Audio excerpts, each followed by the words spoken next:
When does fashion cross the line? When does expression turn into disruption? And what happens when a single woman's outfit sparks a global dress code crackdown?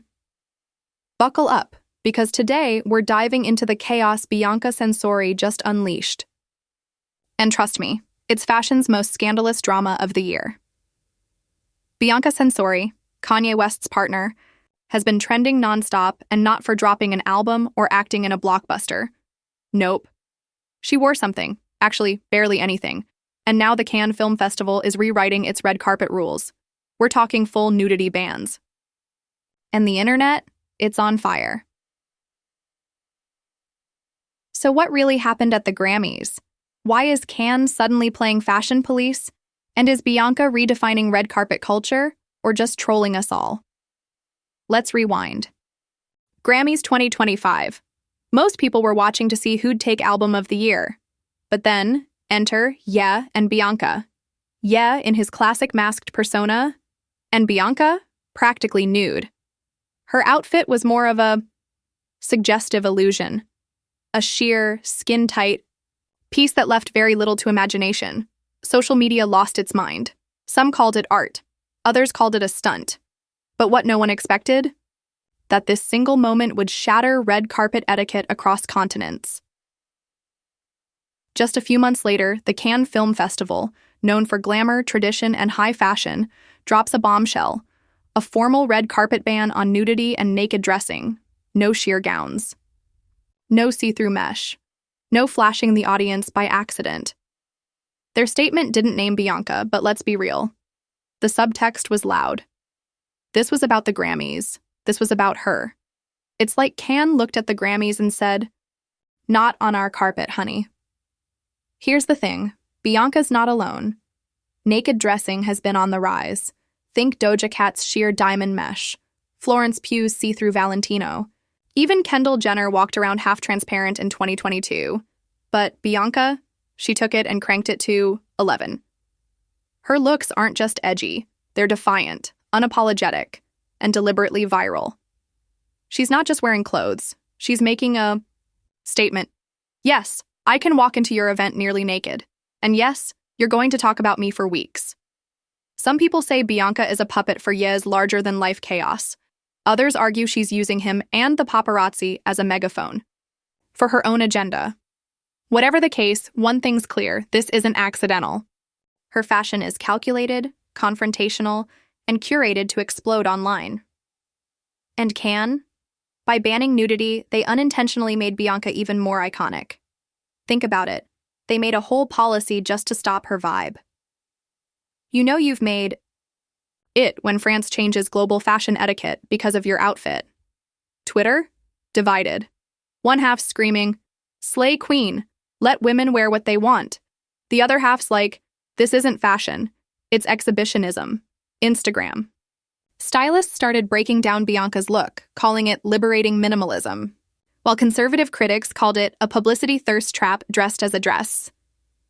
Even fashion houses are reacting. Some are backing Bianca, saying she's pushing boundaries. Others are quietly siding with Cannes, worried about brand image. Here's a hot take.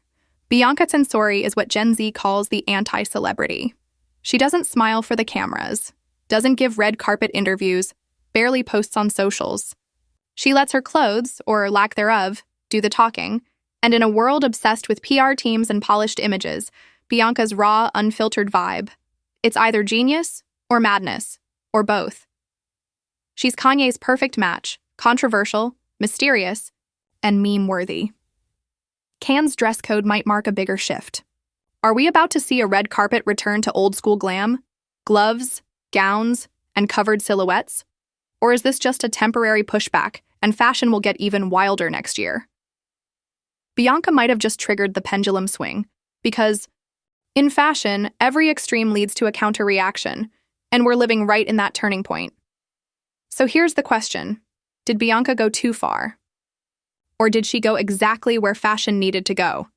Love her or hate her, she set the internet ablaze, split the fashion industry, and forced one of the world's most prestigious film festivals to change their rules. She's not just trending, she's rewriting the dress code. Let's be real, At this point, Bianca Censori and Ye are operating less like a celebrity couple and more like a two-person performance art piece. Everything they do is calculated for maximum disruption. Bianca's looks aren't accidental, they're strategic provocations. She doesn't just walk into events, she interrupts culture. And Ye? He's the original architect of shock as brand. From interrupting Taylor Swift to launching a gospel opera, his entire legacy is rooted in unpredictability. Bianca fits into that legacy like a couture glove, or maybe more like a sheer mesh sleeve. Together, they've weaponized fashion as rebellion. And Cannes banning nudity? That's not a backlash. It's a confirmation that their chaos works. Because when a centuries-old institution scrambles to write new rules in your name, you haven't just made noise, you've made history. What's hilarious and maybe a little tragic is that modesty is suddenly edgy again. After years of pushing the naked dress into the mainstream, it's now considered subversive to wear, well, clothes. Thanks to Bianca, we're entering a bizarre moment where a high neckline or a covered silhouette might actually be seen as rebellious, because it bucks the trend of maximal exposure.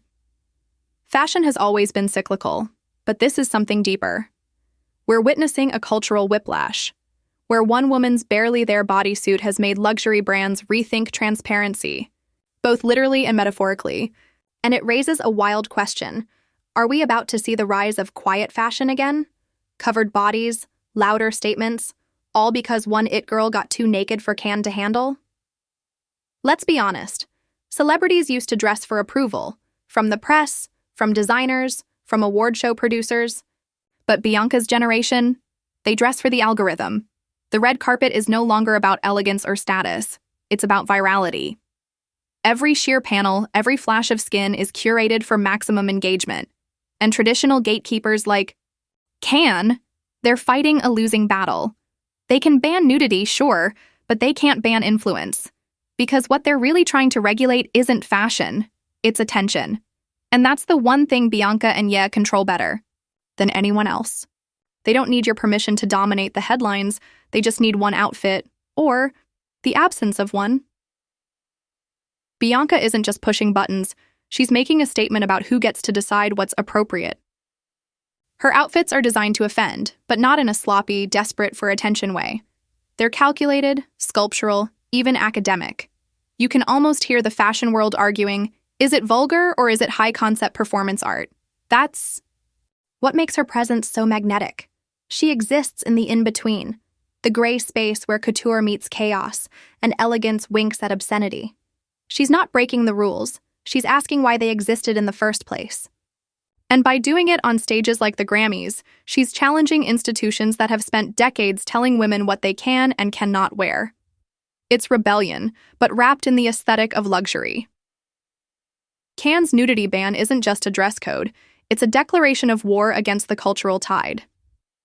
This is the first major move in what could become a full-on red carpet Cold War, traditional institutions clamping down on what they see as a breakdown of decorum, while New Age icons like Bianca fight for radical self-expression. And here's the juicy part. The fashion industry is stuck in the middle, nervously glancing in both directions. Designers love the attention a naked dress brings, but they also crave respectability and legacy.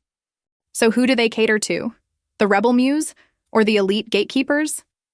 Bianca's body isn't just on display, it's become a battlefield, and Cannes just fired the first shot. Here's the wild part. Bianca Censori doesn't even speak, and yet she's one of the loudest voices in pop culture right now. That silence? It's power. In an age where everyone is over-explaining, over-posting, and over-sharing, Bianca lets her outfits scream for her. And they scream things like, I know you're watching. Yes, this is intentional, and no, I don't care what you think. It's not just shock, it's strategy. Every camera click, every outraged tweet, every side-eye from fashion critics, that's all fuel. Bianca and Ye are playing 4D chess while the rest of the red carpet is still busy picking out shoes. You're not supposed to like it. You're supposed to feel something. And the more Cannes tries to push back, the more they prove she's already won. Let's face it, red carpet fashion has become a circus, and Bianca Censori might just be its ringleader. But is that a bad thing? For years, we begged for celebrities to stop playing it safe. We were tired of boring gowns, predictable silhouettes, and stylists playing by the rules. Bianca heard that cry and responded with a whisper of fabric and a whole lot of audacity. The problem? She gave us what we asked for, but on her terms. Now the same people who begged for creativity are clutching their pearls at the sight of her body. That contradiction is hilarious. We want fashion to be art until it makes us uncomfortable. Bianca is a walking reminder that discomfort is often where true style lives. Bianca's rise also speaks to a bigger shift in celebrity dynamics, the death of PR polish and the rise of image anarchy. She's not beholden to brands, studios, or even traditional media. She doesn't need an interview in Vogue or a Dior contract to make headlines.